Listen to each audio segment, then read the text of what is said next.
assim, pode dar às outras crianças. Aí a pessoa disse, não, isso aqui é dele, isso aqui foi dele, isso aqui conviveu e acompanhou ele aqui dentro e ele vai levar. Ele vai levar sim, nós não vamos dar a ninguém. E aí eles tiveram que levar os objetos e as roupas da criança, porque ela foi firme e fez eles levarem. O que eles fizeram depois a gente não sabe.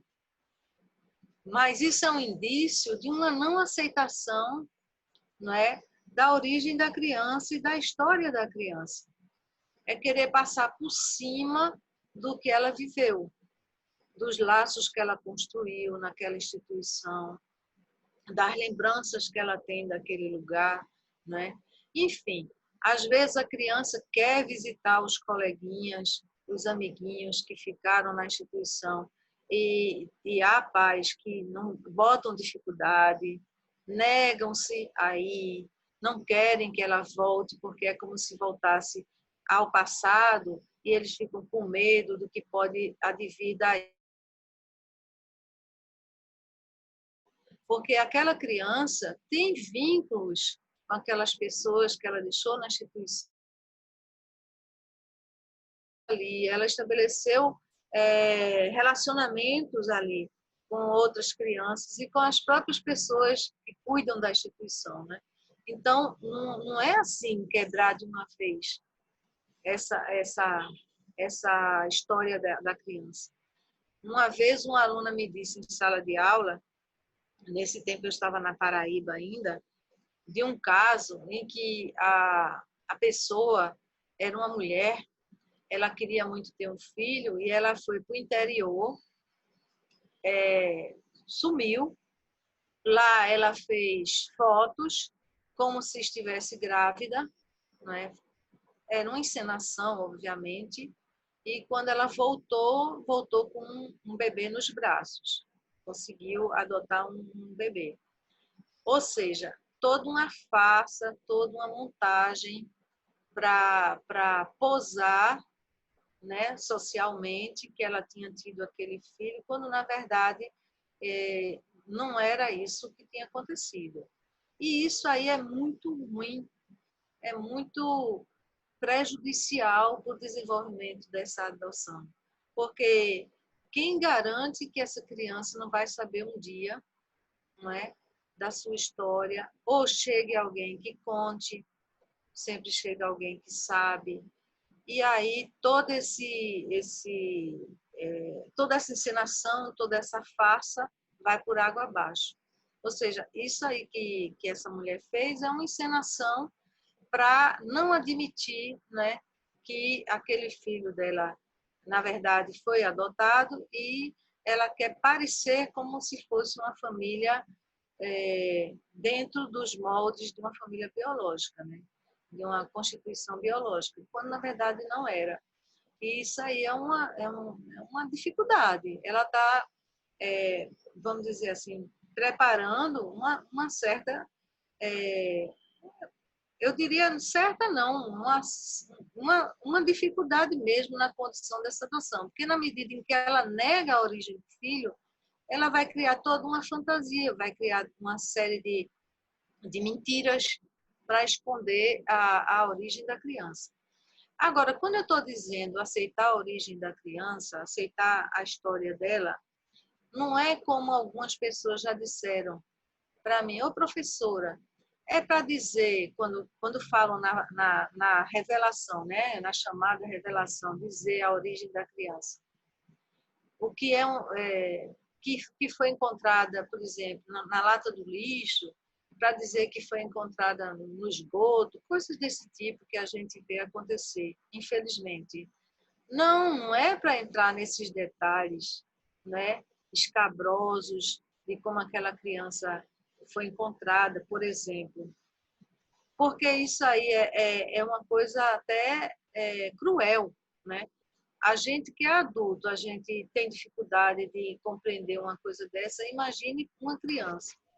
Então, quando a gente fala da origem e aceitação da origem, também não é para entrar em todos os detalhes de como se deu essa adoção, de como essa criança foi encontrada para ser adotada, né?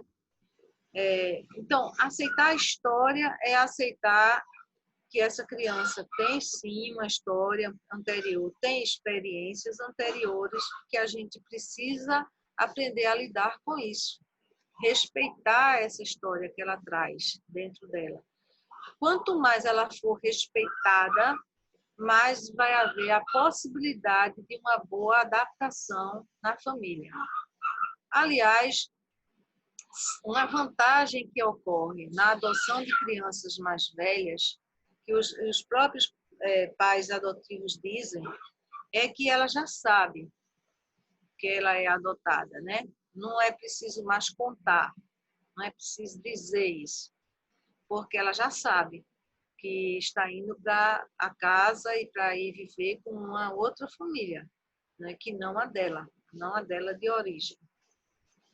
Então, outra vantagem que eles apontam é que não tem aqueles cuidados que tem com o bebê, de acordar à noite, de ficar sem dormir, de ter que dar mamadeira e se levantar não sei quantas vezes, enfim. Todos os cuidados que um bebê exige, né? Uma criança mais velha já não teria isso. Mas outros não. Outros querem viver todas as etapas do desenvolvimento da criança desde que ela era bebê. Então isso vai muito de cada casal e vai muito de cada pessoa que quer adotar, né? Porque hoje a pessoa pode adotar sendo solteira também, né? Então, o segundo ponto é esse. Um terceiro ponto que eu acho muito importante para a gente aceitar o filho real é a gente evitar uma idealização dessa criança e da gente mesmo enquanto pais adotivos. O que é que eu quero dizer com isso? Muitas vezes, os pais adotivos é como se eles precisassem provar a eles mesmos e à sociedade que eles são bons pais, que eles estão acertando, que eles fizeram certo ao adotar aquela criança. Então, eles começam a se exigir demais, ficam sempre se exigindo, se controlando, né, para que tudo dê certo. Deixa de ser até uma coisa mais natural numa relação de pais e filhos. Eles ficam meio que em guarda para que eles não façam nada errado e ficam se exigindo demais. E às vezes exigem também demais do filho. Exigem, por exemplo, boas notas, que seja sempre uma criança muito certinha, muito comportada, muito limpinha, enfim.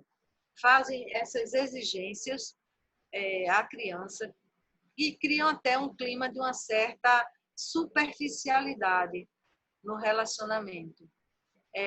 Gina Levison, que é uma grande estudiosa da adoção e é uma psicanalista que já atendeu várias crianças e pais também, ela conta um caso de um rapaz que chegou para fazer análise com ela e disse assim, olha, eu vim aqui porque eu preciso saber quem eu sou e o que eu quero, o que é que eu realmente quero, porque toda a minha vida eu fiz o que meus pais queriam e eu fui o que eles queriam que eu fosse.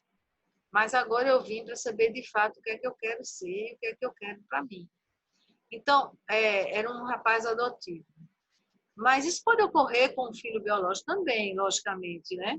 Isso que eu estou dizendo também se aplica ao filho biológico. Exigência demasiada, querer que o filho seja sempre brilhante, o melhor da sala, muita exigência em relação à carreira, 1000 cursos para aquela criança, encher a agenda de cursos disso, daquilo outro, parece um mini executivo, e às vezes a criança não tem nem tempo de brincar e de ser criança.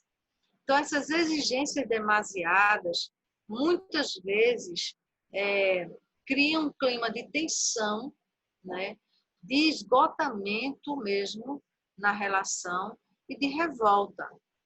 Então, essa idealização. A idealização é querer que tudo pareça bem. Eu quero que meu filho mostre que a gente está conduzindo ele bem, que ele está sendo bem criado, sabe?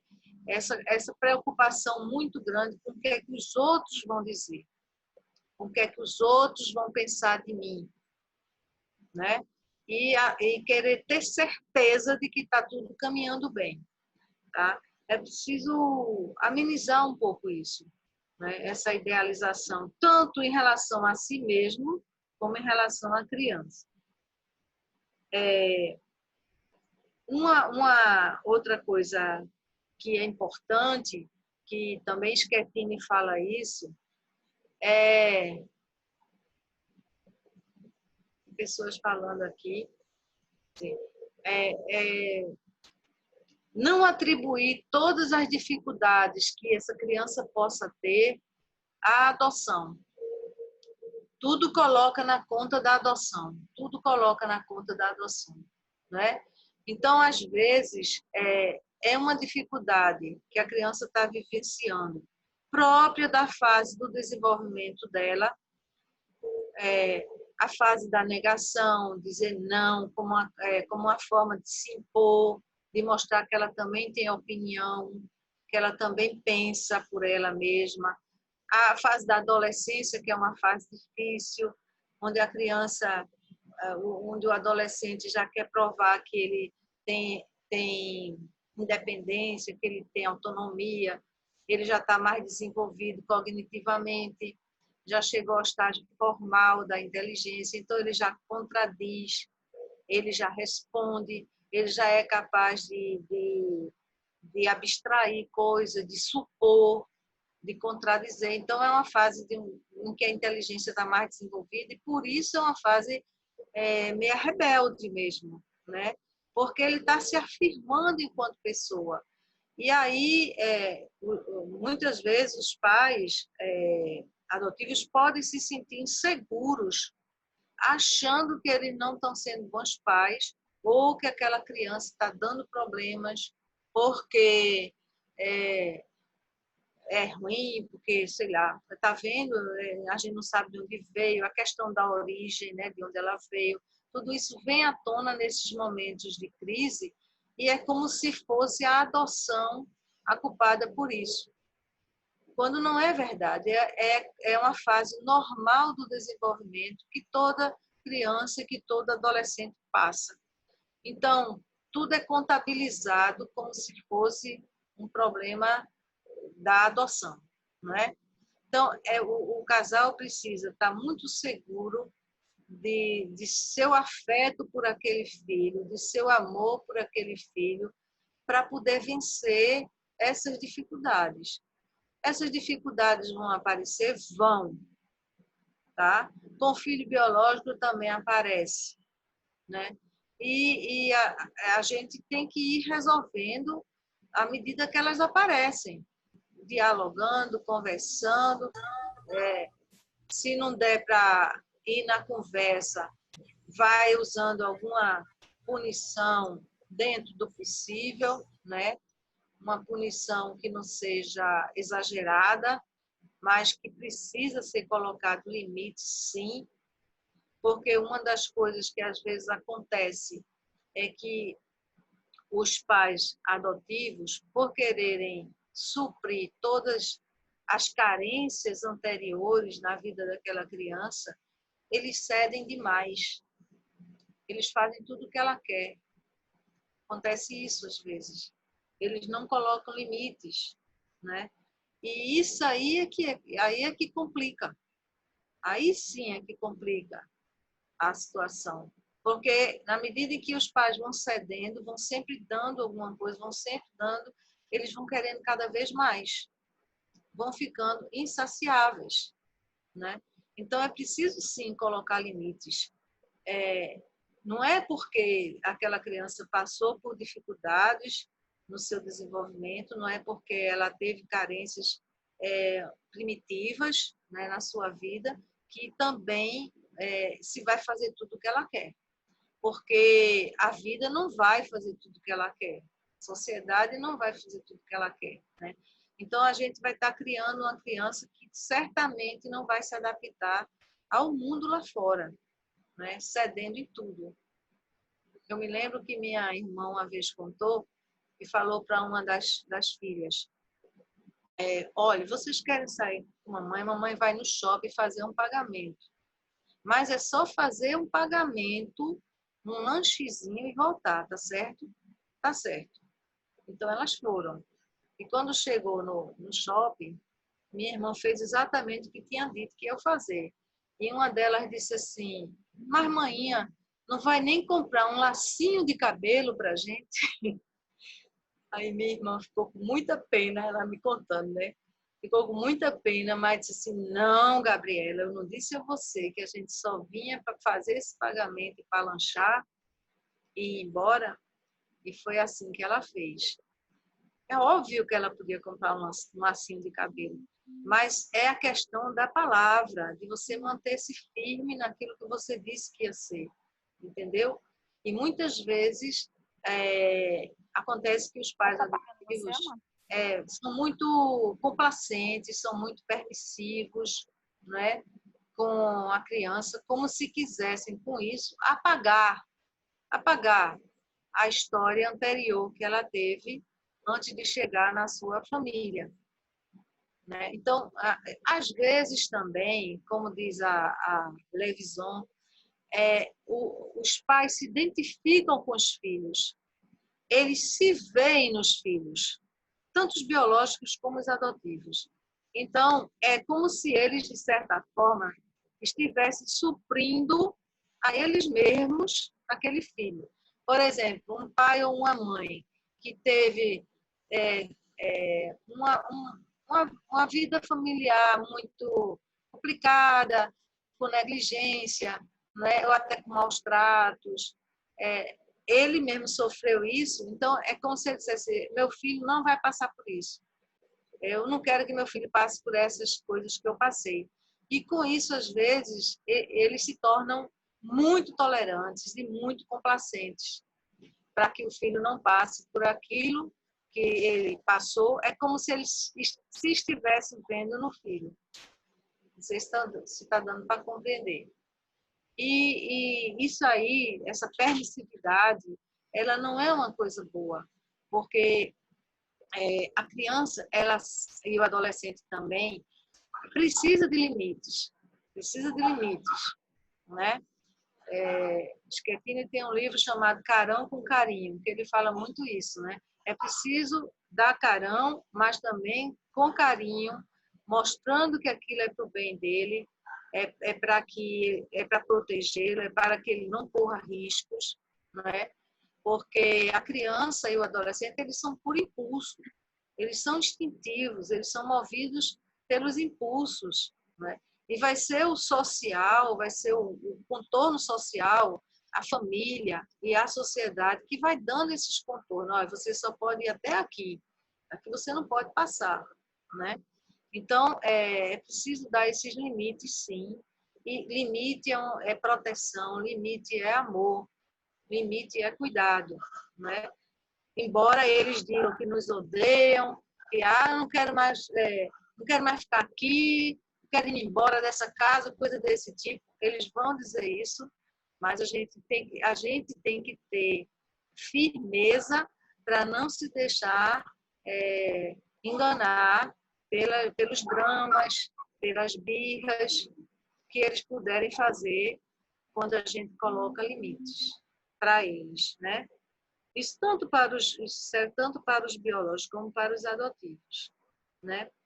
E eu diria até também conhecer um pouco da psicologia da criança, conhecer um pouco da psicologia do adolescente. Hoje nós temos vários sites, nós temos vários livros com várias temáticas, né? Que os pais podem se apropriar, né? Ler, estudar, para poder aprender a lidar melhor com os filhos. Também existem os profissionais, né? Os profissionais que podem ser procurado quando a dificuldade está extrapolando contornos da família. Então, dificuldades nas pedagogos, existem os psicólogos, existem diversos, na fala, os fonoaudiólogos, na motricidade, na motilidade da criança, existem as terapias psicomotoras, enfim. Hoje a gente tem um arsenal de possibilidades, né?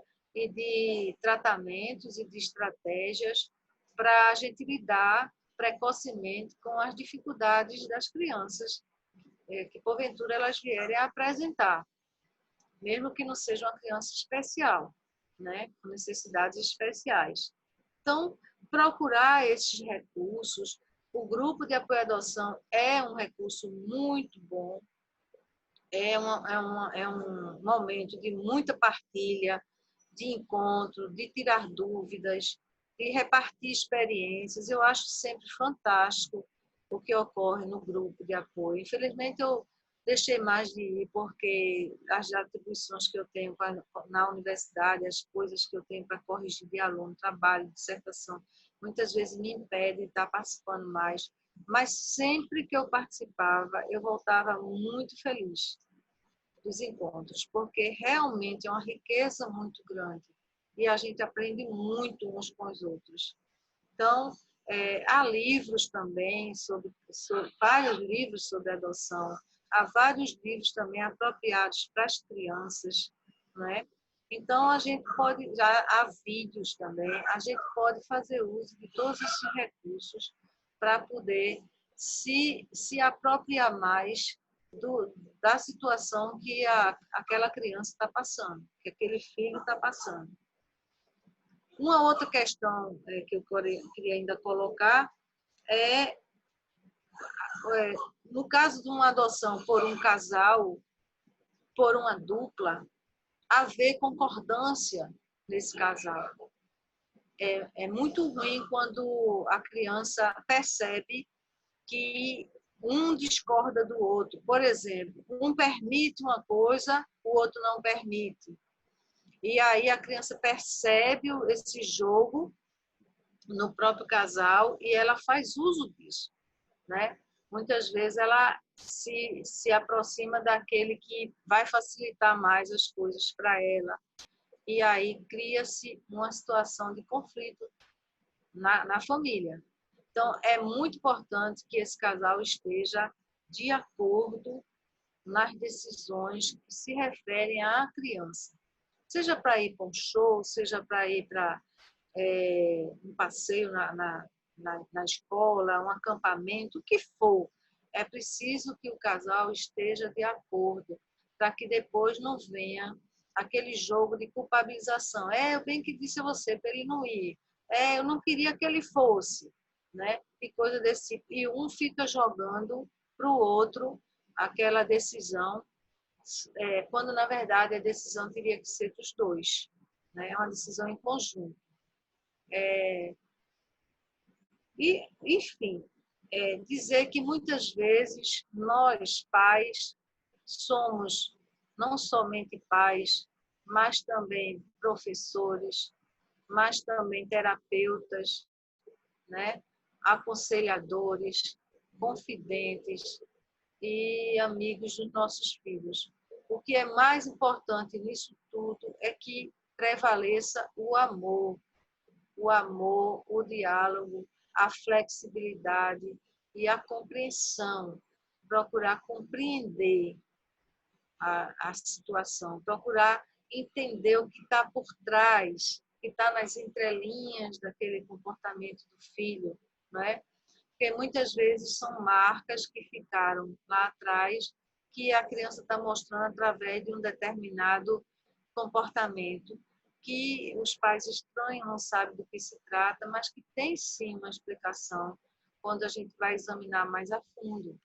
Então, é preciso a gente compreender melhor o nosso filho para a gente não causar uma dificuldade maior no seu desenvolvimento. Aí eu vou trazer um exemplo também que uma aluna me trouxe de uma criança, ou foi no grupo, nem me lembro, já foram tantas as situações que a gente tomou conhecimento, que um menino foi adotado já grande por uma outra família. E ele foi devolvido porque disseram que ele era ladrão, que ele roubava as coisas dentro de casa. E aí a criança foi devolvida. Vocês sabem que a pior coisa que pode acontecer com uma criança é a devolução. Isso foi assunto específico já de uma palestra que eu dei. A devolução, ela é outra ferida narcísica, né? Que a criança vai viver, porque mais uma vez ela foi abandonada. E aconteceu que essa criança foi devolvida com essa pecha de ser ladrão, de tirar as coisas, de roubar as coisas dentro de casa, enfim. E aí a outra pessoa que estava cadastrada, quis ficar com a criança, levou a criança, estava ainda no aquele período de convivência, né? E aí realmente sumiu um dinheiro dentro de casa. Sumiu um dinheiro que essa mulher tinha tirado e guardado num determinado lugar, e esse dinheiro sumiu. E só tinha ela e o menino dentro de casa. Então ela já sabia da história anterior, né? O motivo por que ele foi devolvido, enfim.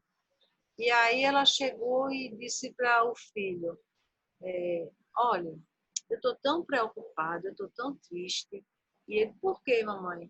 Porque o dinheiro que mamãe tinha separado para pagar a sua escola, para comprar as coisas, para a gente comprar seu lanche, para a gente ter alimento em casa. Começou a dizer a ele as necessidades que aquele dinheiro iria suprir, né? E mamãe não está encontrando esse dinheiro. Já procurou tudo. Será que você não poderia me ajudar? E ele disse, claro que eu posso, eu vou procurar com você também. E aí ele foi nesse jogo dele procurar, ele terminou trazendo o dinheiro e entregou todinho na mão dela. Ou seja, veja a sensibilidade que ela teve para lidar com essa situação, né? Em vez dela se angustiar, se apavorar, e não estava roubando, enfim, estava, como a outra disse, ela procurou entender o porquê do comportamento dele. E, na medida em que ela fez ele entrar para saber a necessidade que aquele dinheiro ia suprir, ele concordou em procurar com ela e trouxe o dinheiro de volta. Na verdade, era um teste, né? Era um teste que ele estava fazendo para saber até que ponto podia confiar naquela pessoa. O roubo numa criança, muitas vezes, é uma forma de chamar atenção, é uma forma de ser notado, de ser percebido. Olha, eu estou aqui, eu existo, olhe para mim. Às vezes é uma forma de preencher carências anteriores, né? Muitas vezes não é nem o dinheiro em si, mas é a forma que ele acha, que a criança acha de chamar atenção sobre ela. Não é? Quando é uma criança que não tem necessidades prementes. Obviamente que numa criança que passa por muita situação de fome, de pobreza, realmente de necessidade de sobrevivência, o roubo pode significar, o furto, o roubo, pode significar para suprir realmente isso, né? Como Adalberto Barreto uma vez colocou, ele é o criador da terapia comunitária, que um menino tinha sido pego, um adolescente, pego em flagrante porque estava roubando uma linguiça, uma salsicha, uma coisa assim, de um supermercado. E aí, quando foram levar para a delegacia e tal, que a mãe chegou lá, inclusive batendo na criança, eu nunca lhe ensinei isso, porque você está fazendo isso, eu não ensinei você. E ele disse, eu comprei isso para a gente comer, mamãe. Então, ele fez isso por questão de sobrevivência, só que já estava sendo julgado e condenado por esse ato.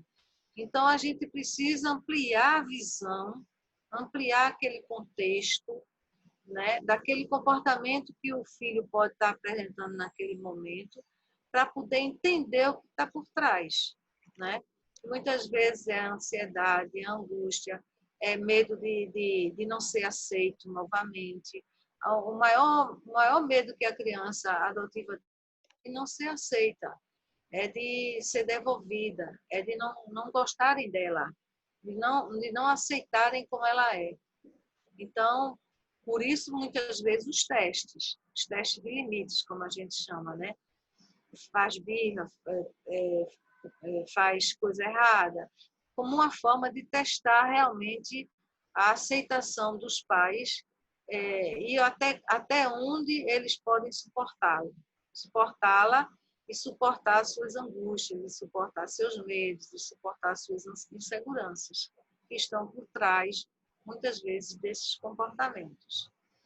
Então, minha gente, acho que eu toquei nos principais pontos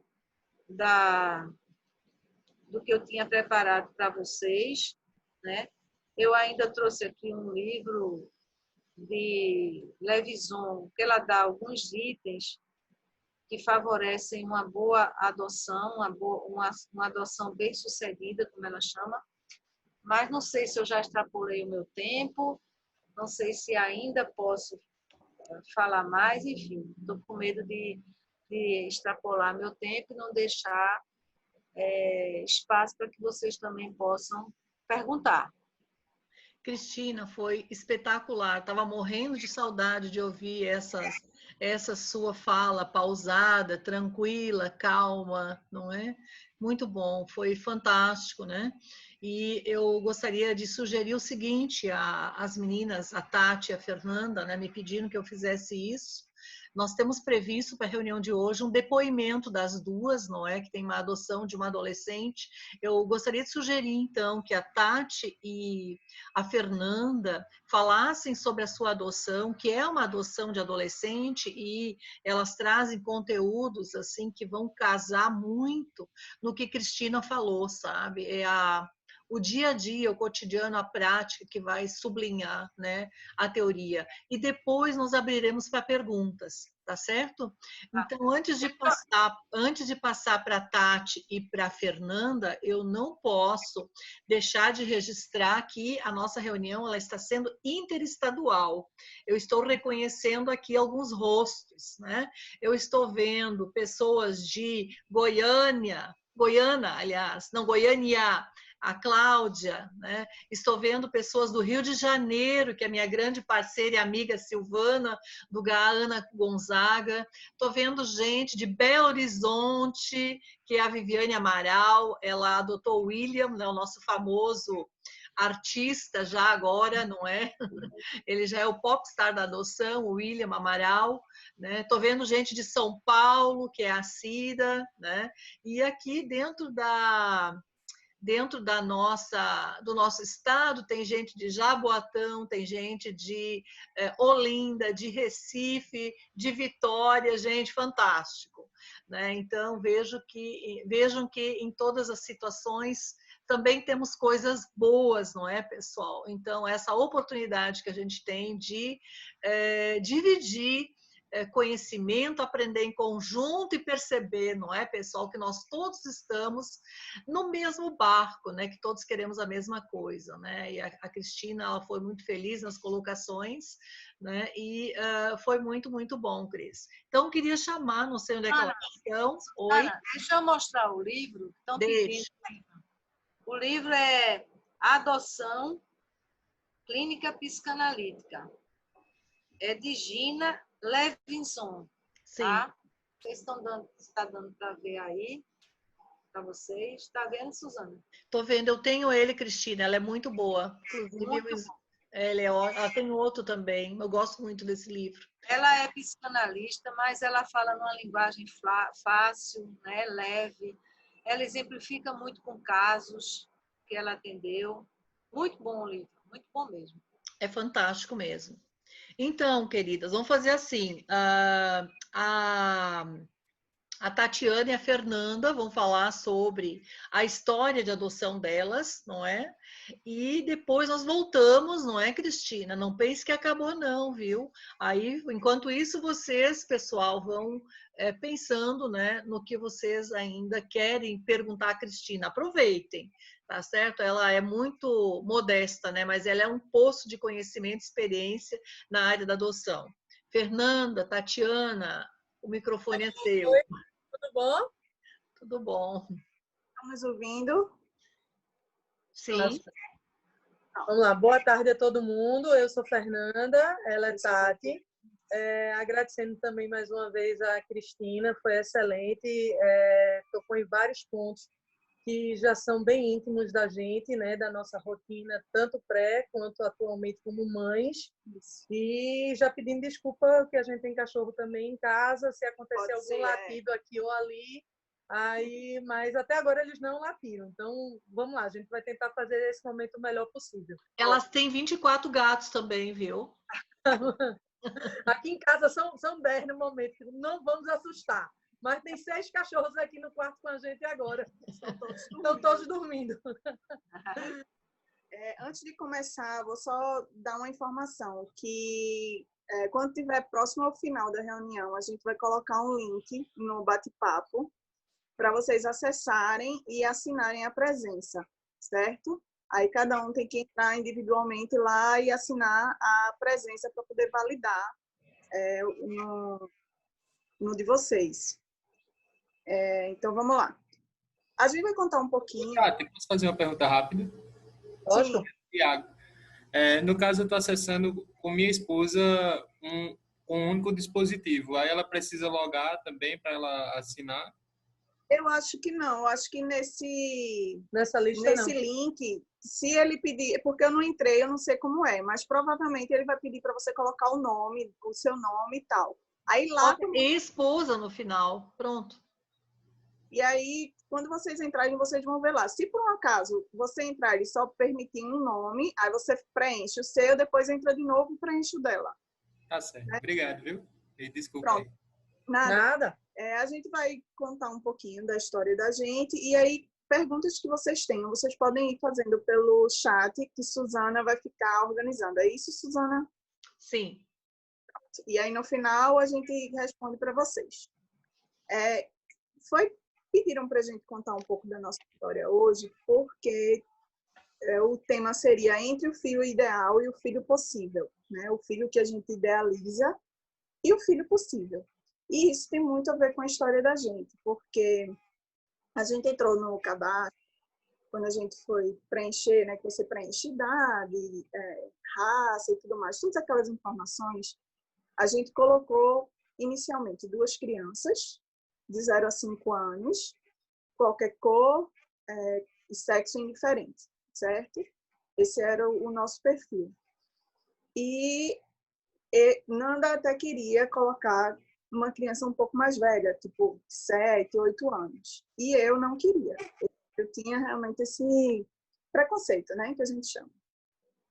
E aí ficamos 2 crianças de 0 a 5 anos. E começamos a participar do GEAD, não deixamos de ir, nós cumprimos a nossa meta de reuniões, e mesmo assim não deixamos de participar, porque a gente aprende muito com as reuniões de GEAD. E aí a gente passou um ano inteiro indo para todas as reuniões, e quando foi em dezembro, porque foi habilitado em janeiro, quando foi em dezembro, eles fizeram uma festinha de Natal, e eles convidaram alguns abrigos com aquelas crianças mais velhas, que não batem com o perfil das pessoas que estão na fila de adoção. E aí a gente tinha que escolher uma criança presente, era uma lista, era uma lista com as crianças todas, com as idades, e o nome, a idade e o presente que aquela criança queria ganhar. Isso. Então, e aí a gente começou a olhar e, meu Deus, né, como é que a gente vai fazer? E aí a gente escolheu pelo presente, porque a gente torce pelo esporte e tinha um menino lá que queria uma blusa do esporte. A gente escolheu ele. E aí, no dia da festinha, no final, a gente se conheceu para poder cada um entregar o seu presente. E a gente teve uma sincronia muito boa com ele. né? Muito boa mesmo. O nome dele era Lucas. Não, É. Lucas. E a gente teve uma sintonia muito boa com ele. Foi uma coisa que todo mundo percebeu. Emocionou muita gente, inclusive. Foi muito legal. E deram a ideia da gente de apadrinhar ele, já que ele não era, assim, não estava dentro do nosso perfil, deram a ideia da gente apadrinhar ele. E aí a gente gostou muito da ideia e decidimos fazer isso. E aí demos entrada e tudo mais e conseguimos apadrinhar Lucas. Foi numa época ainda que você podia... Mas hoje pode. Assim, porque essa lei mudou muito. Mas na última reunião que a gente teve, a doutora Hélia estava presente e ela explicou que atualmente você pode, mesmo você estando no cadastro, você pode apadrinhar uma criança desde que ela não esteja dentro do seu perfil da adoção. Entendeu? Então, se você tem um perfil de 0 a 5 anos e quer apadrinhar um menino ou uma menina de adolescente e tal, aí pode, não tem problema. E aí a gente fez isso, apadrinhamos Lucas. E depois que a gente apadrinhou o Lucas, a gente começou a viver com ele e tal, ele vinha aqui para casa, teve um entrosamento maior, assim, ele se encaixou na vida da gente e a gente se encaixou na vida dele muito bem, assim, foi uma troca muito boa, entendeu? E a partir daí, a gente começou a reavaliar o perfil que a gente tinha escolhido. Eu sou fotógrafa e eu fotografo família, então eu fotografo muita gestante, recém-nascido, muito aniversário de 1, 2, 3 anos. E eu nunca tinha parado, nem nada. A gente nunca tinha parado para observar crianças menores. Então, a gente tinha a idealização que, para a gente, o ideal seriam crianças menores. Mas depois que a gente teve a experiência com o Lucas e a gente começou a ir fotografar os aniversários de criança pequena, a gente via aquelas crianças enlouquecidas, correndo de um lado para o outro, cheias de energia. E a gente começou a se perguntar se era realmente aquilo que a gente queria, entendeu? Por a gente ter se dado tão bem com o Lucas, e ele tinha 12 para 13 anos, fez 13.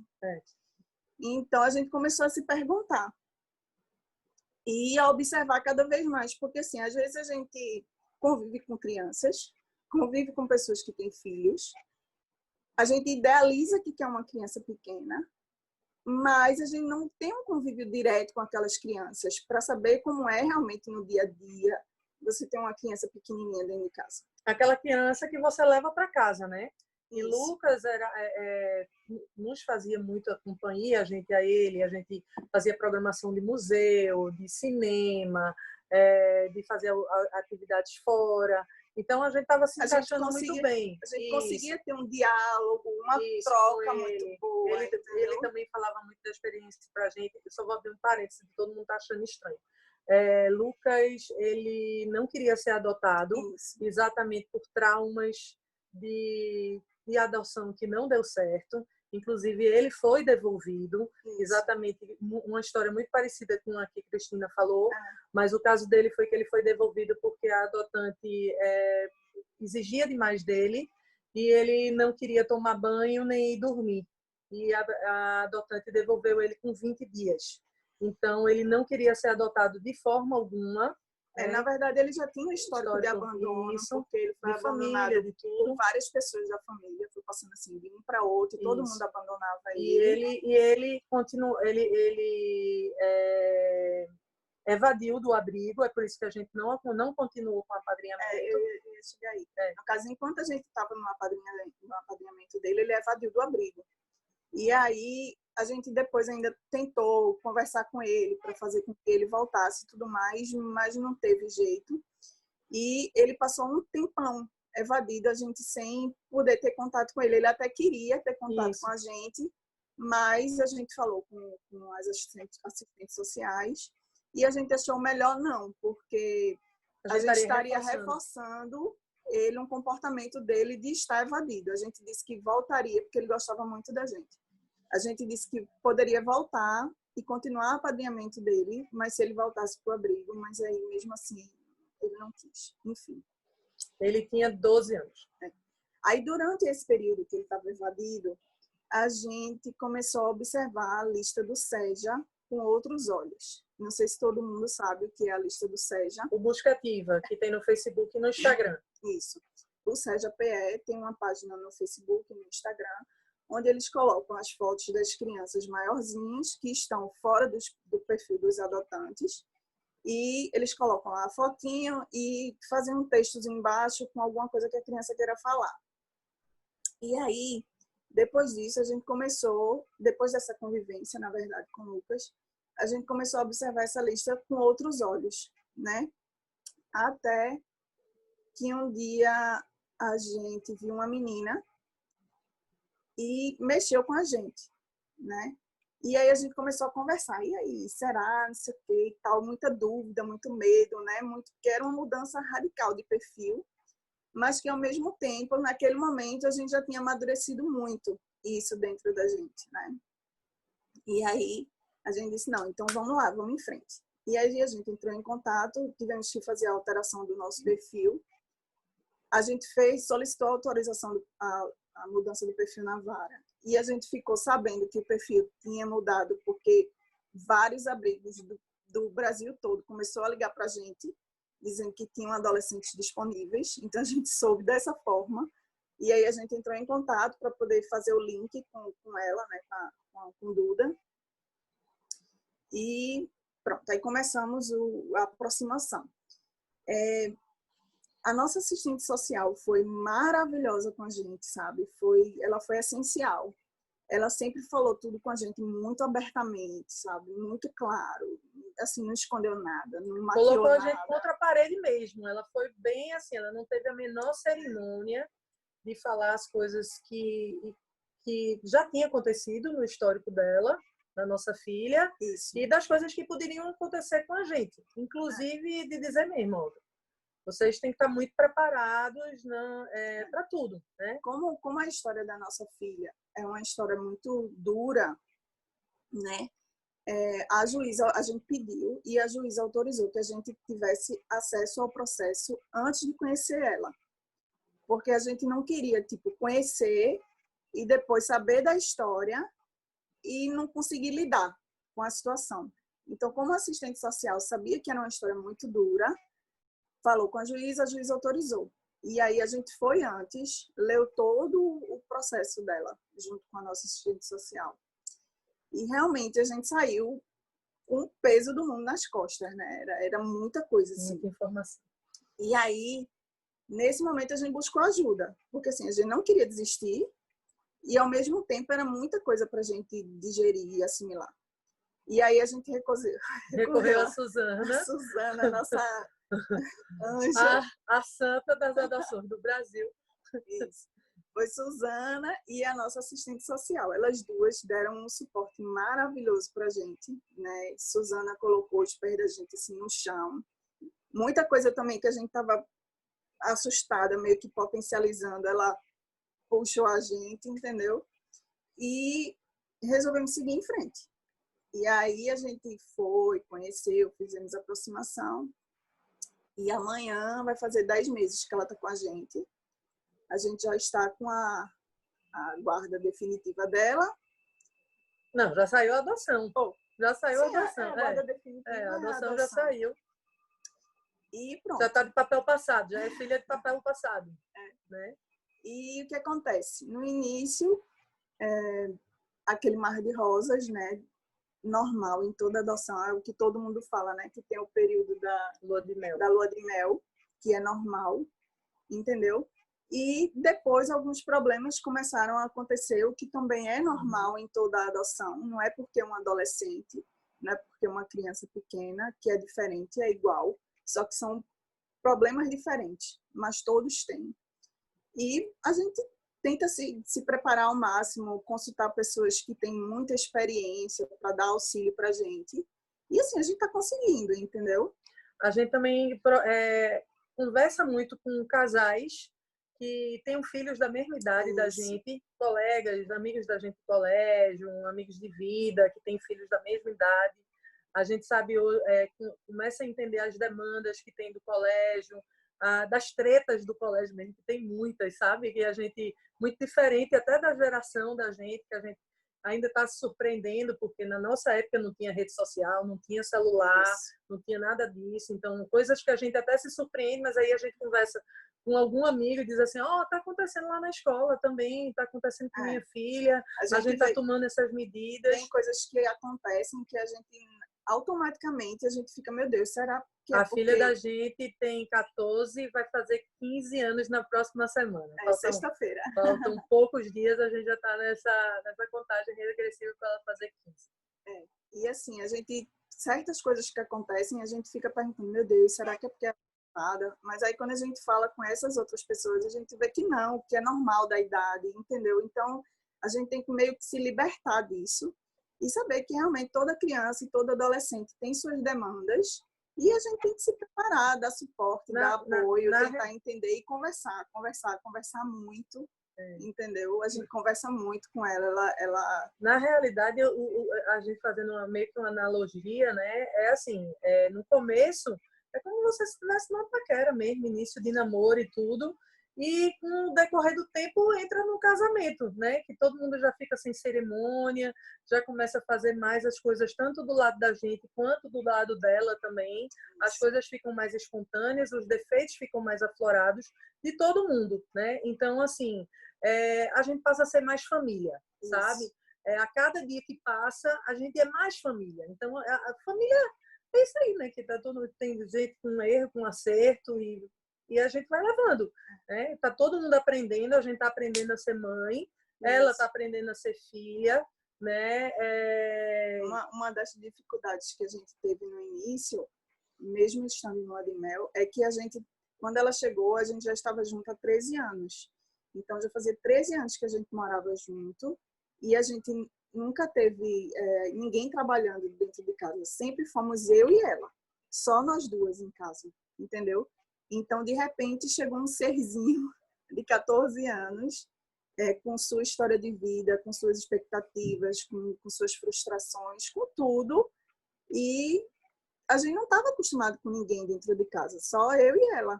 Então, assim, foi uma adaptação também para a gente nesse sentido, entendeu? Porque muda tudo. Mesmo ela sendo mais velha, muda tudo. Mesmo assim, muda tudo. Fizeram uma pergunta aí sobre a licença maternidade. Suzana já respondeu, né? Não, não, ainda não. Não, porque a Suzana ia ver as perguntas no final para a gente responder. Isso. Depois a gente então olha, que estão chegando as perguntinhas para a gente, depois a gente vai olhar e vai tentar responder a todo mundo. Mas assim, no mais, é isso hoje. Amanhã vai fazer 10 meses que ela está com a gente. Hoje a gente está numa situação que está complicada para todo mundo por conta do isolamento. Tem dias melhores, tem dias piores. Esses últimos dias têm sido mais tranquilos. A gente está... ela é muito tranquila, na realidade. Tranquila, ela, nesse sentido, ela não dá trabalho, sabe? Ela é muito apegada com a gente. Isso aí a gente não tem o que reclamar. Na realidade, o que é que a gente tem que reclamar? É coisa de qualquer adolescente. Adolescente, a grande maioria são iguais. Eu sinto, e Tati sentem mais, talvez um pouco, porque nós éramos adolescentes daquelas atípicas, sabe? Mas quando a gente conversa com outras pessoas, eu fiz demais isso, pelo amor de Deus. E hoje são seres humanos incríveis. Então, a gente deixar esse achismo um pouquinho de lado. O que dá mais trabalho para a gente é a questão somente do estudo. É o que tira um pouquinho, a gente tenta mostrar a coisa do futuro e tudo mais, que ela tem que estudar hoje. Aquele acesso mesmo, né, de maternidade. E que é uma coisa que a gente entende, porque ela passou 14 anos da vida dela sem ter obrigação nenhuma com o estudo, entendeu? Ela nunca teve quem orientasse, quem pegasse no pé dela, quem explicasse a importância, nunca teve. Então, é uma coisa que ela realmente está aprendendo agora e a gente sabe que tem que ter muita paciência, né? E conversar. Mas, assim, no mais, ela é uma menina super tranquila, ela é carinhosa, ela adora os cachorros. A gente não tem... Com o resto da família também, ela é louca pela avó, com os nossos amigos. A gente toca maracatu, aí ela quis entrar também no maracatu, toca maracatu hoje em dia. Todo mundo do maracatu é apaixonado por ela. Então, assim, ela consegue se relacionar muito bem com as pessoas, sabe? E a gente olhando hoje, a gente não se arrepende de forma alguma de ter feito essa alteração de perfil. porque realmente era isso que a gente teria que estar vivendo, entendeu? Uma das falas de Cristina, que eu também destaquei, foi quando ela falou a respeito do abrigo, né? De quando a outra criança, o casal foi buscar outra criança no abrigo e que tinha as coisinhas dele, que não queriam levar, porque queriam dar tudo novo. Não façam isso, levem, faz parte da história. Faz parte. Muito desses objetos, dessas roupas, eles compartilharam com outras crianças e com outros adolescentes que eles têm uma ligação afetiva. Muitas peças de roupa, ela dizia assim, não, isso aqui, porque assim, depois de um tempo ela começou a querer dar algumas roupas. Veio dela, né? E ela disse, mãe, esse aqui eu não quero mais não, porque ela pode doar. Aí a gente dizia, e essa outra? Aí ela dizia, não, porque essa daqui foi fulana que me deu, foi de lembrança, entendeu? Então tem aquele apego afetivo, realmente, é uma coisa emocional. Deixa eu só um minuto, porque a mais velha, Camina, está querendo sair daqui, ela tem 16 anos, tem que respeitar. E uma das coisas também, ela começou a entender a participação dela dentro do contexto familiar da gente, do contexto social também. Então, ela via que a maneira como ela se vestia, a maneira como ela se portava, ela automaticamente começou a sentir, né, que os nossos amigos, a maneira como os filhos dos amigos da gente se vestiam, como a gente se vestia, e ela automaticamente começou a entender esse papel dentro da família e começou a não querer mais usar as coisas que ela usava no abrigo. Então, não foi uma coisa que a gente da precisou gente impor, nem precisou falar. Ela querendo se introduzir nesse meio por ela mesma, aos poucos, ela mesma foi fazendo essa mudança e a gente foi respeitando. Só teve uma coisa que a gente meio que assim obrigou ela a usar, porque ela precisava de algumas coisas até para a gente apresentar, né, de sair para um shopping, de ir para a família, algumas coisas a gente disse, a gente vai comprar algumas pecinhas básicas para você, uma bermuda, uma calça e tudo mais, e a gente resolveu comprar um All-Star. E esse All-Star, quando ela olhou pela primeira vez, ela disse, que sapato horroroso. Eu não vou usar isso de jeito nenhum. Tá grande, tá apertado, tá não sei o que. Ela botou todos os defeitos. Hoje ela quer uma coleção inteira.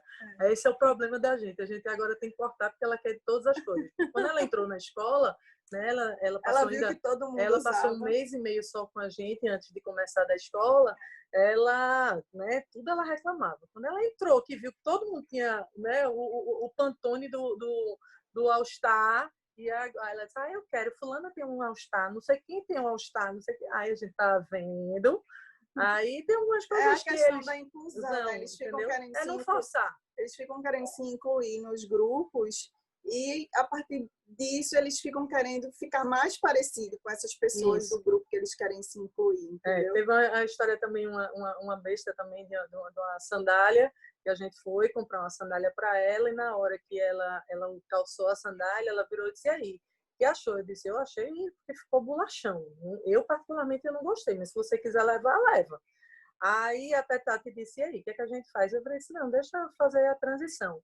Hoje, quando ela pega na sandália, ela faz, eu acho que eu não vou sair com essa não, essa sandália é meu bolachão, eu prefiro a outra, ficou melhor no meu pé. Então, assim, gente, sabe aquelas coisas assim, que a gente tem que dar tempo, sabe? Como diz o mantra de Suzana, tranquilidade, né? É tipo lavar a mão hoje em dia. Quanto mais tempo você demorar lavando, melhor. Pronto. Menina, a gente poderia começar nas perguntas, não é? Então, vou seguir a sequência aqui. Uma pessoa está perguntando, e eu lembro bem dessa história, vocês conseguiram a licença maternidade? Eu lembro que foi Não.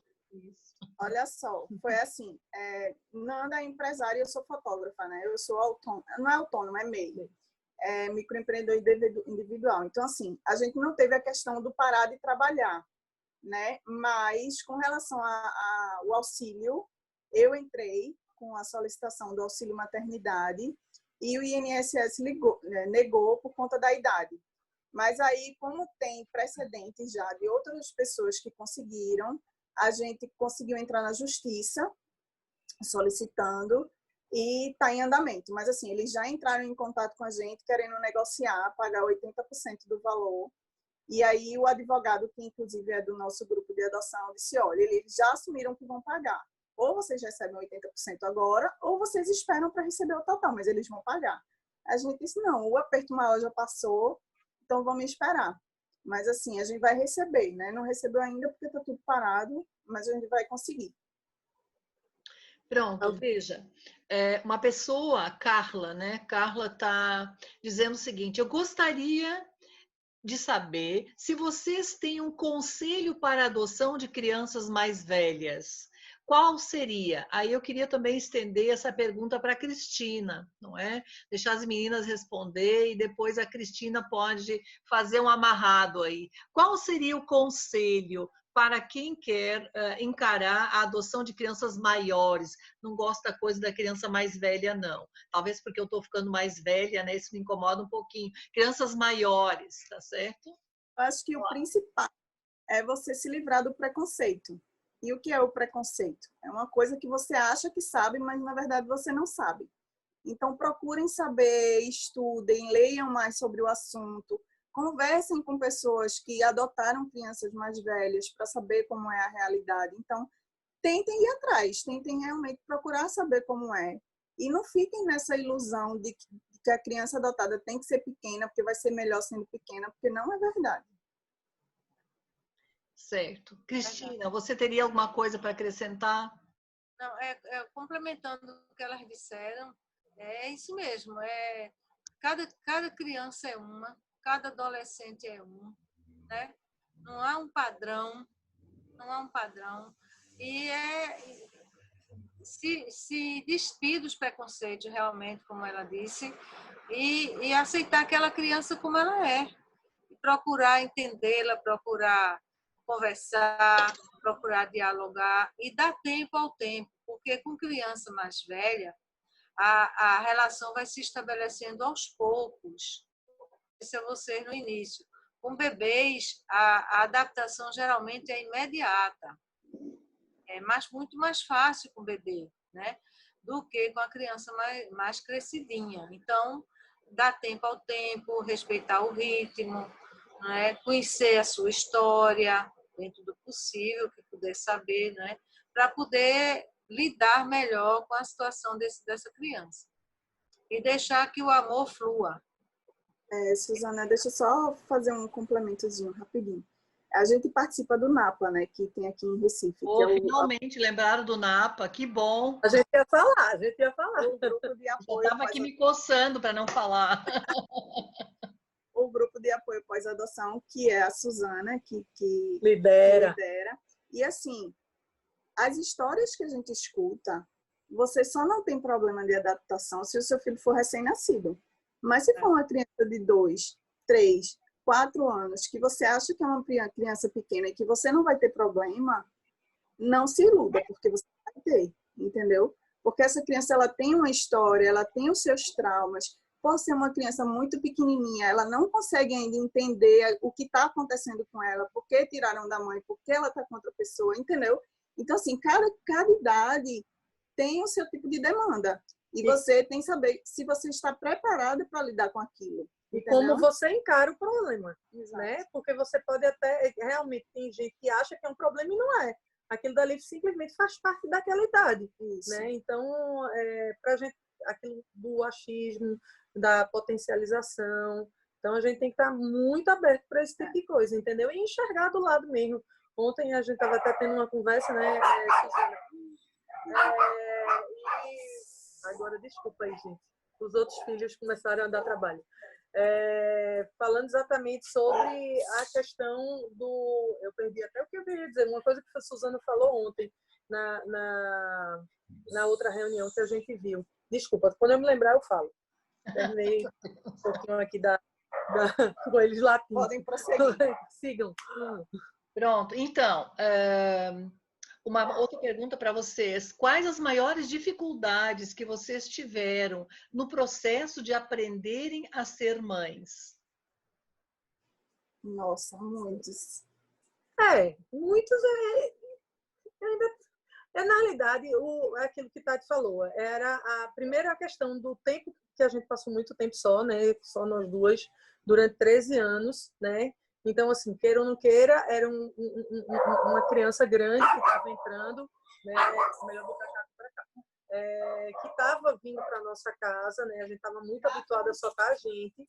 E isso no começo, também uma das falas de Cristina, aquela coisa de ela não usar uma para tentar manipular a outra, né? Então, assim, até a gente também se entender como casal nessa situação, tipo, da gente ver que a gente também estava muito com a mesma união de vista, porque, assim, Tati, vamos dizer, estava mais emocional no começo e eu mais racional, né? Então, assim, algumas coisas eu identificava, mas a gente conversava, mas ela, não sei o que e tal. E depois a gente começou a entrar no mesmo nível. A gente estava um pouquinho assim, e depois a gente equilibrou. Quando a gente viu esse equilíbrio, que esse equilíbrio, inclusive, estava dando muito certo, então a coisa, andou tranquilo, entendeu? Mas essa visão, o casal tem que estar no meio, entendeu? E entender muito isso, porque uma das coisas que até a própria a nossa assistente social falou e disse, gente, casamento acaba, tá? E é uma coisa que vocês têm que estar muito cientes disso. Então, maternidade, assim, não. na maternidade não, mas casamento acaba e se não tiver cuidado, durante até dentro do processo, se vocês não tiverem muito firmes a nível de sentimento, isso aí vocês podem ter problema, né? E essas palavras dela ficavam sempre ecoando, né? Então, assim, a gente, tipo, tinha até uma vontadezinha de explodir, mas fazia... Vamos, lembra do que a outra falou, sabe? Na verdade, a gente teve uma conversa nesse início, quando a gente estava tendo essas divergências, e a gente decidiu se colocar sempre em primeiro lugar. Então, a gente decidiu que qualquer problema, qualquer coisa que acontecesse, a gente ia deixar quieto, ia ficar só nós duas para conversar, e depois combinar o que ia fazer, e depois a gente ia... Só um minuto, que a gente ela tinha ido brincar para a gente ficar mais à vontade, mas acho que ela acabou de chegar. Deixa foto. Pronto, desculpa aí de novo, gente. A turma é grande. Fernanda, quanto tempo durou o processo de vocês após a mudança do perfil? É uma pergunta que alguém fez. Foi bem rápida, né? Porque, na realidade, como era uma coisa direcionada, a gente já sabia qual era a criança, né? Isso fizeram bem rápido pra gente. Eu não lembro quanto tempo, mas, tipo assim, a gente conheceu ela no dia 24 de maio, pessoalmente, e dia 19 de junho ela já estava com a gente em casa definitivamente. Certo. Tá? Era para vir passar semana. Qual o maior desafio de vocês na adoção de uma adolescente? Estudo. Não, na verdade, o maior desafio foi a gente absorver a história de vida dela, sim, lógico. aceitar, entender e tentar trabalhar da melhor forma no tempo dela, entendeu? Assim, ela viveu muitas coisas que a gente também, mesmo a gente sabendo, a gente nunca chegou para perguntar como foi, não. A gente deixou ela no tempo dela, uns dias, uns 2, ela começou a falar para a gente tudo o que tinha acontecido, com riquezas de detalhes, assim. Então, a gente deixou no tempo dela. Para a gente absorver isso e digerir, acho que uma das coisas mais... Como a gente já tinha noção do processo, a gente, na realidade, só esperava que ela, uma hora ou outra, fosse falar. Então, quando ela fala, a gente já sabia disso, aí a gente, em alguns momentos, a gente até puxa mais um pouquinho da história, né, para ela ter segurança que a gente já sabia. Né? E aí ela já chegou até a perguntar por que a gente nunca tinha perguntado. E aí a gente falou que a gente queria que ela se sentisse à vontade para falar, entendeu? E ela fala bem. E um dos cuidados da gente, o principal que a gente tenta passar para ela, é que ela não use isso como peso de vida, né? Que ela tem uma vida nova, tem uma história toda nova, e que não adianta se vitimizar, né? Porque assim, passou, e a gente está trabalhando isso, entendeu? E ela está aceitando muito bem. Que o importante é que a partir de agora ela não vai mais passar por tudo aquilo que ela passou, entendeu? Então, assim, hoje está bem mais tranquilo. No começo ela ainda tinha uma dificuldadezinha, assim, para se expressar com relação a isso, até para chorar, mas a gente foi fazendo bem devagarzinho, no tempo dela, até o dia que ela começou a colocar para fora mesmo, até o dia que ela chorou. E isso aí foi bom para a gente, sabe? Foi o dia que a gente sentiu que ela estava vomitando parte desse passado, quando a gente sentiu o choro dela. Era como se realmente ele estivesse nascendo, faz parte. Alguém perguntou se vocês tiveram alguma dificuldade para incluí-la no plano de saúde. Não, Não, nenhuma. E outra pergunta que alguém fez, quanto tempo passa para conseguir a adoção? Acho que ele quer perguntar quanto tempo levou desde a habilitação para vocês receberem Duda e Não. Na verdade, foi em janeiro de um outro ano. De 2017. Isso, só que como houve a mudança de perfil, a gente ainda não tinha recebido as crianças no que a gente queria, que eram 2 de 0 a 5, né? E a partir do momento que a gente alterou o perfil, a gente botou de 5 a 14 anos e meio, que era para poder incluir ela, linkar o nosso processo a ela. Nesse momento, a gente já começou a receber ligação de todos os abertos. Crianças disponíveis nessas idades. Na realidade, a gente, vamos dizer assim, a gente passou mais ou menos 2 anos e meio no cadastro, vamos dizer, e a gente sabia que estava, inclusive, muito próximo da gente de ser chamado, vamos dizer assim, porque outros casais que a gente conhecia que tinham um perfil muito parecido com o nosso, já estavam recebendo as crianças, né? Então a gente já sabia. Mas assim, foi quando ela apareceu, né? Houve aí a gente foi aquele amor à primeira vista quando a gente viu o perfil dela no Busca Ativa e a gente resolveu mudar. Inclusive a gente esqueceu de falar uma coisa aqui também, porque no nosso perfil tinham 2 crianças, né? E o porquê deu até ficar um pouquinho, vamos dizer, relutante que eu fazia. Tá, e só vier uma e depois você não querer o segundo, né? Porque eu sou filha única, não quero que ela seja filha única de jeito nenhum. E eu disse, você não pode se arrepender, né? Então, a gente tem que pensar que, mesmo que eu não seja, eu até brinquei com ela, disse, olha, nem que eu não seja a mãe que você espera que eu seja, você não vai se arrepender disso. Aí a gente pelo menos entrou num acordo aí, Duda também já cobra muito o irmão, e assim que tiver mais ou menos esse período de adaptação de 2 anos, que é o indicado, aí deve vir mais outros, né? A gente não sabe ainda. E vão ser mais velhos também. Mas vão ser mais velhos também, na mesma idade dela, mais ou menos. Eita, ficou sem som. Tá sem som. Sem som. Oi. Sem som. Perdão, eu tirei o som que tinha que dar um recado para a Luísa ali. Matheus também está ficando impaciente, está chegando a hora do lanche.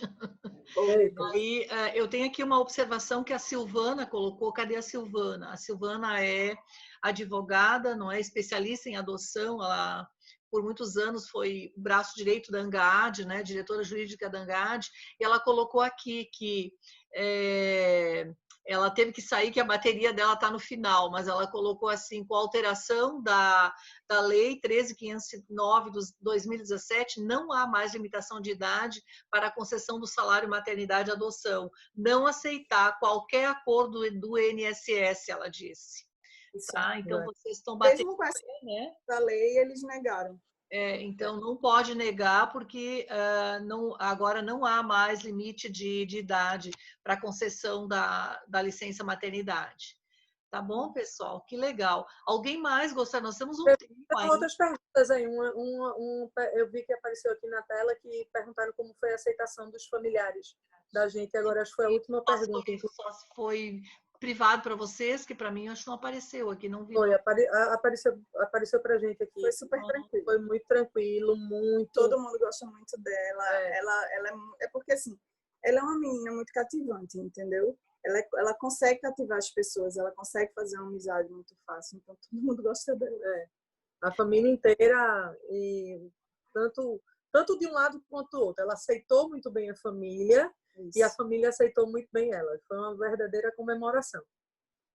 Certo. Alguém gostaria de deixar alguma pergunta para a doutora Cristina? Vamos aproveitar, gente. Boa noite, Suzana.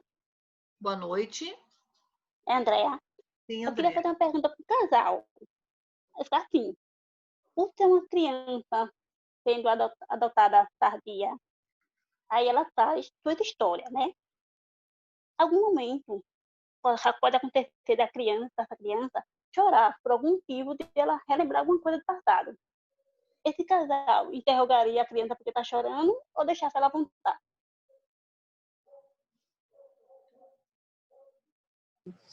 Olha, com a gente ela ainda não A gente não aconteceu passou isso, por isso. entendeu? Mesmo porque ela tem um diálogo tão aberto com a gente, assim, ela conta coisas pra gente que a gente nem imaginou que um adolescente contaria para os pais, assim, na nossa época, acho que a gente não teria coragem de conversar com nossos pais coisas que ela conversa com a gente, entendeu? Ela tem um diálogo com a gente muito aberto, ela conta tudo que ela pensa, o que ela acha, o que ela viveu, tudo. Então, assim, a gente não passou por isso, mas eu acho que se passasse, a gente perguntaria se o que era que estava acontecendo, se ela queria conversar sobre aquilo no momento. Se ela quisesse, a gente conversaria, se não, a gente iria dizer a ela que quando ela quisesse conversar, quando ela estivesse sentindo a vontade, que a gente estaria ali, que ela poderia vir conversar com a gente.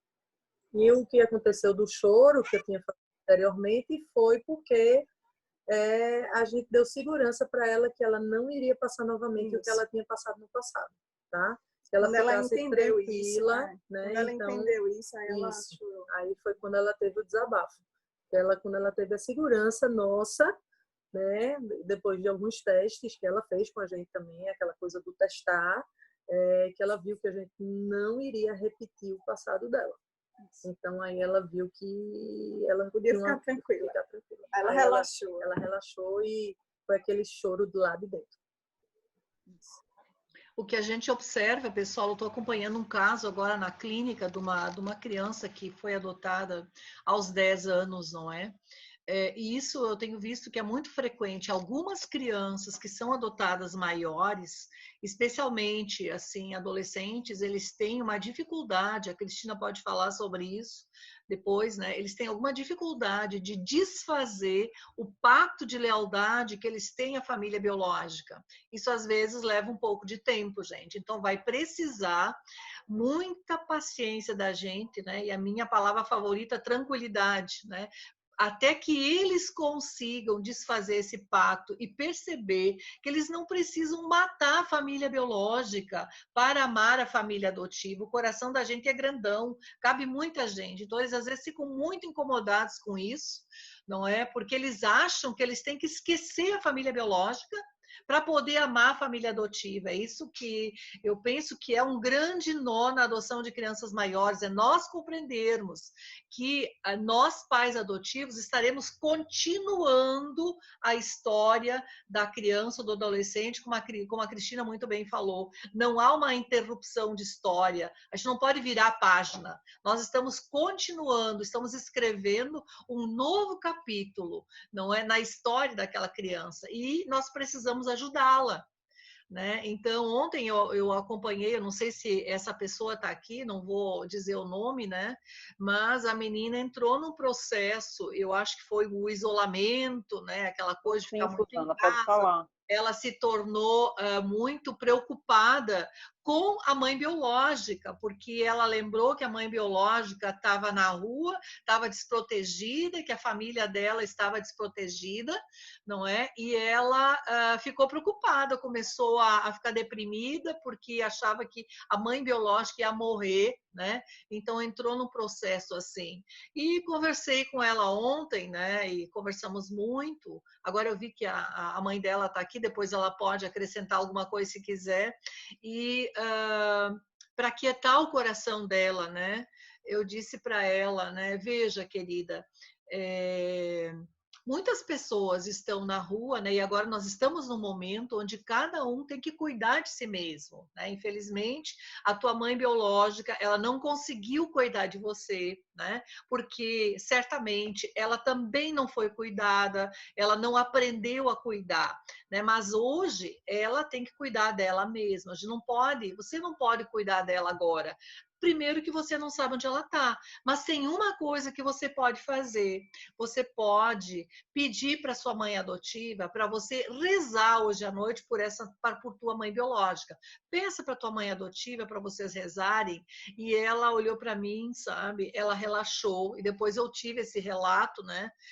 Até queria que a Solange continuasse, ela está aqui, né? Eu sei que ela vai se permitir, que foi muito lindo isso, né? Elas fizeram a oração ontem à noite, né? E ela se aquietou, né? Então a mãe adotiva disse: você pode rezar pela sua mãe biológica, você pode ficar preocupada com ela. Eu também vou rezar com você para que ela fique bem, né? Então a criança não tem que tomar partido. Né? A gente tem que mostrar para a criança que a gente acolhe ela e a história, que nós não somos inimigos dos pais biológicos, que aqueles pais biológicos, mais horríveis que eles sejam, fazem parte da vida dela, não é? E a gente não pode desqualificá-los.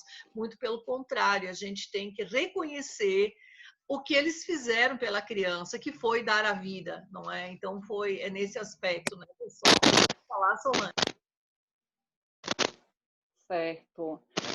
Só complementando o que a Suzana falou, eu sou mãe de Vitória, que chegou para mim com 10 anos. Vocês estão me ouvindo? Sim. Então, né? Ela, nesse período de confinamento, ela teve muitos comportamentos regressivos. Eu acho que assim, algum gatilho, né, com relação ao confinamento dela lá no abrigo. E aí ela começou a falar muito no abrigo, e começou muito a falar na família, né? E uma das angústias dela um dia foi que ela foi dormir chorando muito, pensando como é que está minha mãe, como é que está minha família, que ela viu algumas reportagens falando de pessoas em situações vulneráveis, que estão na rua nessa fase, né? E aí ela começou a entrar no desespero, dizendo que queria cuidar da mãe, porque ela já era grandinha, já podia cuidar. Na época que a mãe estava com ela, ela era bebê, mas agora ela já estava grandinha, já podia cuidar, e que ela estava muito, muito triste, porque não queria só procurar a mãe quando tivesse de maior. Ela ficou com essa fantasia. Mas, enfim, né, Suzana tem me dado muito apoio e a gente conversou, né, sobre isso. E Suzana ontem conversou com ela, né, foi uma conversa bem tranquila. Ontem à noite a gente rezou juntas, né, ela rezou por mim também, porque eu tenho saído, eu estou trabalhando ainda nessa fase, ainda saio de casa. E ela rezou por mim, rezou pela mãe e, assim, está se tranquilizando, né, é um processo que não termina nunca, né, gente? É muita demanda, mas está tudo bem, graças a Deus. Não sei se eu posso dar um exemplo do que aconteceu comigo, na verdade. E foi a primeira vez assim que a gente achou que foi meio que um teste, meio ligado com essa coisa da família dela anterior. Que a gente estava conversando sobre algum assunto sério, eu e ela, e de alguma forma tocou ela e ela ficou com uma cara meio chateada e fechada. Aí eu fui na cozinha e voltei, só estava eu e ela em casa. Aí quando eu voltei, ela tinha escrito o nome da mãe dela na mão. Dizendo que amava. E estava assim, o nome escrito na mão, assim, bem para eu ver, né? Aí quando eu cheguei, sentei do lado dela e vi o nome, e eu disse assim, de quem é esse nome? Eu já sabia, né? Eu disse, quem é esse nome? Ela disse, da minha mãe. Aí eu disse, você escreve por quê? Tá com saudade? Ela disse, eu sinto saudade. Aí eu disse, não tem problema nenhum de você sentir saudade dela, mesmo porque aí contei essa mesma história que Suzana contou, porque eu já tinha escutado Suzana contar. Por isso que não faltem as aulas, as reuniões do GEAD. Aí é que a gente aprende tudo. A gente pensa, não pode deixar passar nada. Aí eu disse a ela justamente tudo isso, que ela não precisava deixar de contar, que não tinha problema, e quando ela quisesse falar, ela poderia falar. Tudo que Suzana disse e pronto, passou. E ela comenta normal, e hoje os gostos do pai, da mãe. Quando ela escuta até uma música, ela fala, entendeu? E dos irmãos, ela fala, que ela tem vários irmãos, fala dos avós, e a gente ouve. Né? Fazer o exercício de ouvir e a gente trabalhar aquilo. Quando a gente acha que tem uma coisa que não é legal, de algum exemplo que ela dá, a gente olha. Mas aí, veja bem, a gente mostra o outro lado para ela. E graças a Deus, né, com relação à família biológica, a gente não tem atrito. Nada. Eu queria complementar uma coisa, Suzana. É que muitas vezes os pais adotivos, eles ficam meio que competindo com os pais biológicos e ficam com medo de que o filho, à medida que se aproximar da família biológica, tiver contato, os esqueçam, deixem eles para trás. Isso ocorre muito. A fantasia de serem abandonados à medida que esse filho, essa filha se aproximar da família biológica. Mas eu queria dizer que as pesquisas mostram que não é por aí, porque o vínculo que ele já fez com aquela família adotiva é vital para ele, né? É vital. Eles reconhecem os pais adotivos como aqueles que favoreceram uma nova vida para eles, uma nova oportunidade de crescimento, de desenvolvimento na família deles. Então, não é por aí eles vão abandonar. Não. Muitas vezes a criança só quer matar uma curiosidade, saber como é, saber com quem se parece, saber se tem irmãos. E quanto mais os pais adotivos colocarem dificuldade, colocarem entrave, não tocarem no assunto ou desviarem o assunto, mais essas fantasias vão ficar ativadas na mente da criança. E ela pode mostrar isso através de rebeldia. Alguém perguntou quais são os testes? Rebeldia, ensimismamento, ficar voltado para si mesmo, ficar antissocial, ficar dando trabalho na escola, né? Ficar fazendo birra para fazer as atividades do dia a dia, escovar dente, tomar banho, como vocês falaram aí. Enfim, essas coisas que são do dia a dia, a criança pode começar a testar os pais, exatamente porque ela está sendo impedida de um direito que todos nós temos, que é fundamental para a constituição da nossa subjetividade e nossa identidade, que é a gente saber da nossa origem. Eles têm direito de saber da origem, não é? E isso não quer dizer, de forma nenhuma, que eles vão abandonar a família biológica, né? Ou que eles vão abandonar a família adotiva, entendeu? Mas essa fantasia passa muito na cabeça dos pais adotivos, né? Agora vão esquecer de mim, agora não vão mais querer ficar comigo e vão me abandonar. Mas não é verdade. Isso é tão forte em algumas famílias que esses filhos adotivos muitas vezes vão procurar sobre sua origem depois que os pais adotivos morrem. Acontece isso também, né? É quando eles se permitem ir em busca da origem, porque fica faltando alguma coisa neles, é como se faltasse um pedaço deles, que de fato é verdade, né? É a história deles, aquilo ali. Então a gente precisa respeitar esse direito, a gente precisa respeitar essa fantasia deles, de quererem ir atrás, mesmo que a gente não saiba nada da origem da criança, porque tem casos que não se sabe nada realmente, né? Nos casos de abandono em que a criança é encontrada e ninguém sabe nada sobre a família biológica dela. Mas ela tem, é preciso entender que ela tem essa duplicidade de pais, né? Internamente. Ela tem os pais adotivos e ela tem os pais biológicos, e a gente precisa respeitar isso. E essa questão da lealdade, Suzana, que você falou aí, é também comum nas famílias recasadas, né? Quando a criança se afeiçoa, por exemplo, ao padrasto ou à madrasta, como se chama, e aí ela fica com medo de estar sendo desleal com o pai biológico ou com a mãe biológica, né? Acontece muito. E às vezes ela fica num verdadeiro dilema, porque ela gosta daquele padrasto, gosta daquela madrasta, mas não quer demonstrar para não ferir o seu pai biológico e a sua mãe biológica, né? Então isso aí também acontece nessa configuração familiar, não é só na família adotiva, não. Uma pessoa está falando comigo no privado, não é? E ela diz que ela está em vias de adotar um adolescente de 14 anos, não é?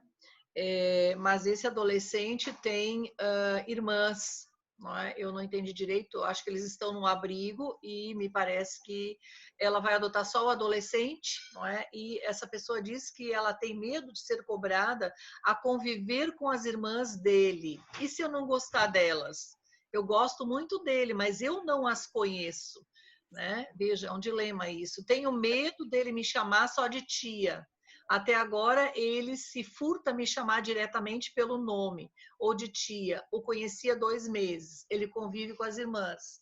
Veja, pessoal, esta é tipicamente uma situação que pode acontecer na adoção de crianças maiores. Não é? Nós aqui em Recife, nós temos muitos casos de que nós chamamos aqui de adoções solidárias. Quando é um grupo grande de irmãos, eles são desmembrados por várias famílias, não é, pessoal? Então, aqui eu acho que aqui no grupo hoje não temos. Temos um caso de 6 irmãos que foram desmembrados em 3 famílias, não é? Então, a criança ou adolescente, né, ele tem uma necessidade de perceber que ele é aceito, né, que ele é aceito com a história dele, né? Eu acho que os testes, muitas vezes, eles têm muito a ver com isso, né, com essa necessidade da aceitação. Então, a gente não pode fantasiar que a criança vai imediatamente chamar os pais adotivos de mãe. Isso às vezes acontece, né, pessoal?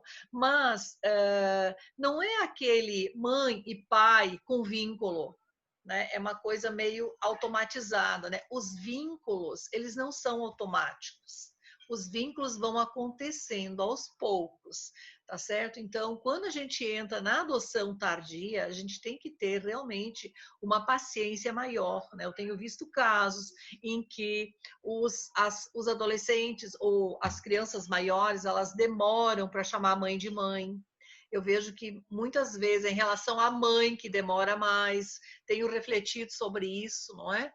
Que eles têm uma dificuldade, vou colocar entre aspas, não é, de substituir as mães, né? Então eles têm um receio de chamar a mãe adotiva de mãe, como se eles estivessem fazendo isso, parece que eles estão traindo a mãe biológica, né? Aquilo que eu falei da dificuldade de desfazer os laços.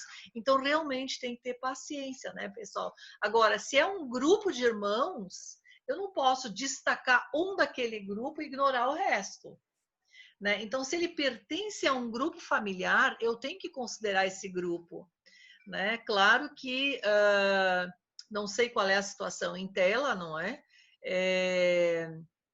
Haverá momentos, né, em que talvez eu tenha que ter contato com aqueles outros irmãos, já que faz parte da família dele, né? É cruel você, digamos, tirar um irmão e dizer que ele nunca mais pode ver os seus irmãos. É complicado. Então, eu acho que essa pessoa precisa pensar bastante, se preparar bem, não é? Refletir um pouquinho mais para ver se ela está pronta para encarar essa história, não é? Porque a gente não tem como, digamos, de 5 irmãos adotar um e ignorar o resto, né? Talvez você não vá amar as irmãs, né? Mas você vai ter que ter pelo menos uma convivência civilizada, né? Amigável com essas irmãs, para que o teu filho se sinta bem, né? Então, nesse âmbito da adoção de crianças maiores, gente, tem tanta coisa, não é? Tem tantas nuances, né? Não tem uma regra geral. Cada caso é um caso, né? Cada história é diferente, porque tem ingredientes diferentes, não é? E realmente exige de nós, pais, sobretudo, muita flexibilidade, muita abertura, né? Muito desejo de querer acertar, né? Eu li ontem uma frase que eu achei fantástica. Quando você decide que vai dar certo, a devolução não tem espaço, né? Então, nós fazemos dar certo. Tá? Então, é o adulto que precisa fazer dar certo. É a partir de nós que a criança ou o adolescente vai se organizar. Nós somos os adultos da história. Então, nós é que temos que ter a maturidade, a tranquilidade, de novo essa palavra, de nós encararmos os desafios. É desafiante. Na verdade, ter filhos é desafiante sempre, não é, pessoal? Então, a Cristina trouxe hoje elementos muito legais, a história das meninas também foi muito boa, né? Eu acho que a gente precisa caminhar para a conclusão, né? Vai ficar um gosto de quer demais, mas isso a gente não vai esgotar tudo hoje para vocês não deixarem de frequentar o GEAD, né? Sempre a gente deixa Jamais. resposta para responder, tá, pessoal? Para que vocês venham novamente. E já queria aproveitar, não é? Já que as meninas, a Tatiana e a Fernanda, falaram do NAPA, né, pessoal? Uma coisa que a gente tem visto, quando a criança chega, a maioria dos pais somem. Não façam isso, porque é quando a criança chega que começam os desafios. Não percam de vista o grupo de apoio à adoção, continuem. Hoje, há 2 anos, nós temos esse braço do GEAD, que é o núcleo de apoio no pós-adoção. Eu, sinceramente, refletindo hoje, eu não sei como é que nós vivíamos sem ter um núcleo de apoio no pós-adoção. Ele se mostra tão importante, tão imprescindível hoje, que eu não sei como a gente fazia. Porque realmente, gente, os pais adotivos, depois da adoção, ficam órfãos, né? A vara não consegue acompanhar, né? Nem todos têm condições de pagar um psicólogo, né, gente? Então, o núcleo de apoio no pós são pais que falam para pais, né? Então, tem sido fantástico isso. Quero deixar aqui o convite, quando chegarem os seus filhos, né? Passem a frequentar o NAPA, é o mesmo sistema do GEAD, é tudo gratuito, realmente tem ajudado, né, tem facilitado, né, esse convívio, né? A gente já viveu ali situações muito delicadas no NAPA, estamos todos aprendendo em conjunto, olha lá o Éden e o Valmir, então as histórias, né? As nossas histórias, cada um tem uma história desafiante, não é? Então, é no compartilhar dessas histórias que nós vamos aprendendo. Quem mais aprende, gente, vocês nem sabem disso, sou eu mesma. Porque com essa, não é, Cristina? Então, é um aprendizado sem fim, né? Suzana, a gente inclusive pediu a Duda, né, para ir sair um pouco de casa, para a gente ficar mais à vontade, né? Porque aqui a acústica é um pouquinho ruim. E ela disse, sim, porque só vocês vão para a reunião. E a gente não vai ter reunião da gente, não, porque ela adora ela ainda disse assim, quem é a pessoa responsável pelas reuniões? Porque eu quero que tenha reunião da gente. É que isso eu nem falei, esqueci de dizer, né, pessoal? Junto com o NAPA se reúne uma vez ao mês, né? Este núcleo de apoio no pós-adoção, ele é para pais que estão em processo de adaptação com seus filhos. Mas nós temos pais ali que já estão adaptados e que não querem sair. E que a gente está achando muito bom, porque estes pais que já estão mais tempo, eles estão fazendo toda a parte, não é? De compartilhar as experiências. Eu não preciso fazer nada, posso ficar a reunião inteirinha só observando que eles vão compartilhando, repartindo as experiências, né? Então tem sido fantástico. Paralelo à reunião dos pais, nós temos reunião com as crianças também, são 3 grupos. E está parado por causa do isolamento, né? Eu tenho falado com as meninas, as psicólogas do NAPA Infanto Juvenil, temos 6 voluntárias, né? Elas estão preparando alguma coisa aí para as crianças e adolescentes aí durante a quarentena. Né? Então, tem sido muito bom, gente. Então, venham, não se desprendam do GEAD, não façam só 4 reuniões, gente. Isso é uma temeridade. Vocês não vão reunir em 4 reuniões apenas o conhecimento que vocês precisarão para criar e educar os seus filhos. Não se afastem. As pessoas ficam contando, falta 1, falta 2, falta 3. Completou as 4, muitos desaparecem. Não façam isso, gente. Continuem. Agora aproveitem, tem tanta live, tanta reunião em tudo que é parte do Brasil. Aproveitem para vocês aprenderem, né? Se prepararem realmente durante essa quarentena. Vale a pena. Vocês só vão compreender a importância disso depois que as crianças chegarem. Estou certo ou estou errado, Valdemir? Abre o microfone. Valdemir é médico. Agora. Diga. O que eu falei é verdade ou é mentira? Totalmente, 100% verdade. Para a gente foi imprescindível e é imprescindível estar no NAPA e estar no GEAD. Porque a gente, às vezes, abandona a casa de onde saiu. E jamais podemos abandonar e fazer isso, né? Afinal, nós trabalhamos a atitude adotiva. Jamais vou largar isso. Agora, a zoada daqui está grande, viu, também. O negócio está sério. Foi maravilhosa a reunião. Pronto, que bom, pessoal. Então, deixa eu só dar um recado. Eu coloquei no bate-papo o link para assinatura.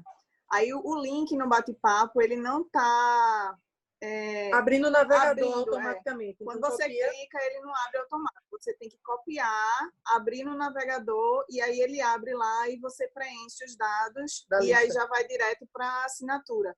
E eu fiz um teste. Abriu no automático, tá? Ah, foi? Ah, foi, então ótimo. E quem não conseguir, pronto, então copia e coloca no navegador. E eu observei que tem um nome de uma pessoa. Aí você preenche o seu, aí entra de novo e preenche o do companheiro ou companheira. Só mais duas coisinhas rápidas. Quando a gente voltar à normalidade, a gente sempre vai ter reuniões. Quem tiver mais dúvidas, pode falar com a gente direto. Sejam sem vergonhas. Muito provavelmente Duda vai, porque ela adora todas as duas reuniões, tanto do GEAD e do NAPA. Podem a gente marcar depois de conversar com ela também, ela está à disposição, certo? E fiquem bem sem vergonha mesmo, que a gente adora conversar. E uma coisa que eu esqueci de falar, estou vendo Viviane aqui, que é mãe de Williams, e ela também, a história deles, desde ainda do Adota o Pequeno Torcedor, e como boas rubro-negras, a gente sempre acompanhou eles desde o começo. E um ano passado, na nossa caminhada, a gente encontrou, quando eles vieram, a gente conversou um bocado e foi um pouquinho antes de Duda chegar. Então, assim, a gente não pode deixar de agradecer. Me diga a ele pelo esporte e tudo, eu estou mandando um beijo. É sempre importante você conversar com pessoas que adotaram crianças na idade que você quer ou na idade de outras idades que você até nem sabe que quer. É muito importante. Pronto. Você quer fazer alguma consideração final, Cristina? Não, eu só quero agradecer a oportunidade de estar com vocês. Eu amei essa reunião, amei conhecer a história das meninas e parabenizá-las pelo desafio, né, de fazer uma adoção de uma adolescente com 14 anos,